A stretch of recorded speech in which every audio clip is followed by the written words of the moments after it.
All right, YouTube, this is Acura Tech with you one more time. Please like and subscribe. That's why I do all this video for you. So if you got any questions on any process or how to do anything, just commenting on one of my videos what you want me to do or troubleshoot or talked about if you have any Acura problems. Okay, that's one. Second of all, I'm going to teach you how to replace this really easy. Okay, so this is a pad, charging pad. It goes bad sometimes when you put the phone in here. These two lights will flash, meaning give you a fault code. And then what we're gonna do is we just want to get in the corner pushed up a little bit. You can see that, and we're just gonna use the leverage and bring it up. This only use 4 clips, so you will have no trouble.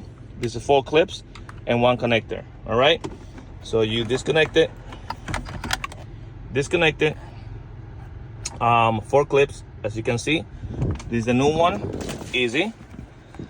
You just connect the new one now and plug it in. Let's do it quick. Let me just plug it. Hold on, sorry about that. Okay, plug it in, right? And just place it where it goes and push down. It's gonna clip on and it's gonna be working. And that's how you do it, really quick. Thank you for liking. Thank you for watching the video. And again, like and subscribe.